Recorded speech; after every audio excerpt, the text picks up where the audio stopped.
Hi everyone and welcome to Story Time with Beth. Now I've got some exciting news today. On a Friday when we have story time, we're going to be looking at this book, Charlie and the Chocolate Factory by Roald Dahl. So we're going to read a few chapters every Friday and see how far we can get and see what happens. Before we start reading, let's see which characters we might come across in this book. We have Charlie Bucket, Mr. Willy Wonka, Augustus Gloop, Mike TV, Veruca Salt, Violet Beauregard, and the Oompa Loompas. I wonder what part they'll all play in this story. Let's find out. Chapter 1. Here Comes Charlie. These two very old people are the father and mother of Mr. Bucket. Their names are Grandpa Joe and Grandma Josephine. And these two very old people are the father and mother of Mrs. Bucket. Their names are Grandpa George and Grandma Georgina. This is Mr. Bucket. This is Mrs. Bucket. Mr. and Mrs. Bucket have a small boy whose name is Charlie Bucket. This is Charlie. How do you do? And how do you do? And how do you do again? He's pleased to meet you. The whole of this family, the 6 grown-ups, count them, and little Charlie Bucket lived together in a small wooden house on the edge of a great town. The house wasn't nearly large enough for so many people, and life was extremely uncomfortable for them all. There were only 2 rooms in the place altogether, and there was only 1 bed.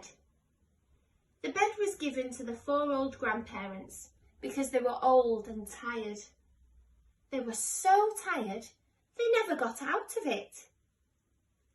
Grandpa Joe and Grandma Josephine on this side, Grandpa George and Grandma Georgina on this side. Mr. and Mrs. Bucket and little Charlie Bucket slept in the other room, upon mattresses on the floor. In the summertime, this wasn't too bad, but in the winter, freezing cold drafts blew across the floor all night long, and it was awful. There wasn't any question of them being able to buy a better house, or even 1 more bed to sleep in. They were far too poor for that.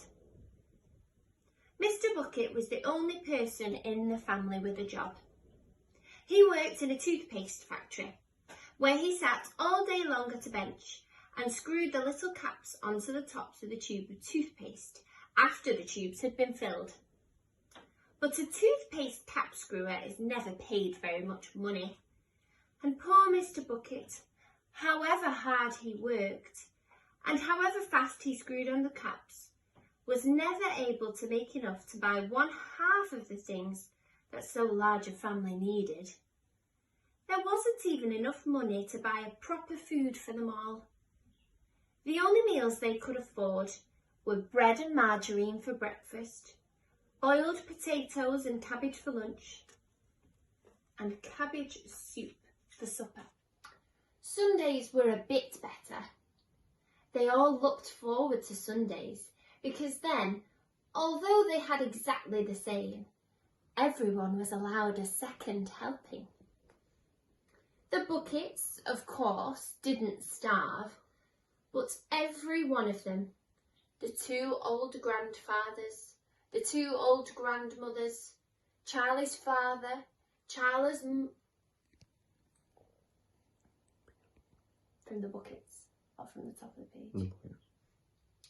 The Buckets, of course, didn't starve, but every one of them, the 2 old grandfathers, the 2 old grandmothers, Charlie's father, Charlie's mother, and especially little Charlie himself, went about from morning till night, with a horrible, empty feeling in their tummies. Charlie felt it worst of all, and although his father and mother often went without their own share of lunch or supper so that they could give it to him, it still wasn't nearly enough for a growing boy. He desperately wanted something more filling and satisfying than cabbage and cabbage soup. The one thing he longed for more than anything else was chocolate. Walking to school in the mornings, Charlie could see great slabs of chocolate piled up high in the shop windows, and he would stop and stare and press his nose against the glass, his mouth watering like mad. Many times a day, he would see other children taking bars of creamy chocolate out of their pockets and munching them greedily. And that, of course, was pure torture.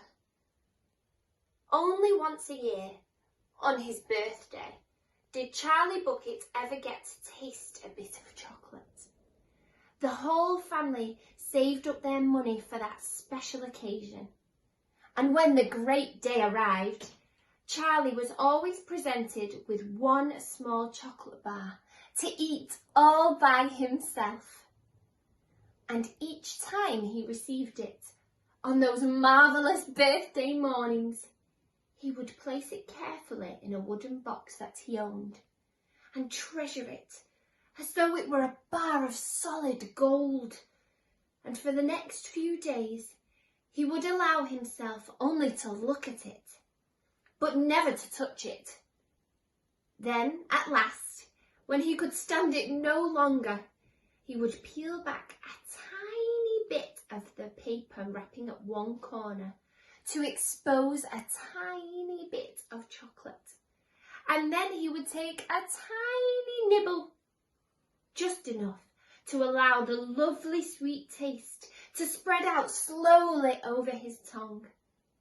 The next day, he would take another tiny nibble, and so on and so on.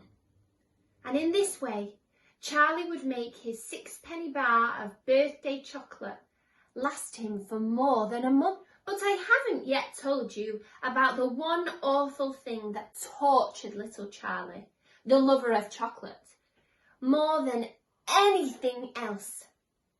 This thing for him was far, far worse than seeing slabs of chocolate in the shop windows or watching the other children munching bars of creamy chocolate right in front of him.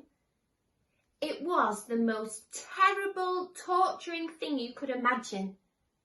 And it was this. In the town itself, actually within sight of the house in which Charlie lived, there was an enormous chocolate factory. Just imagine that.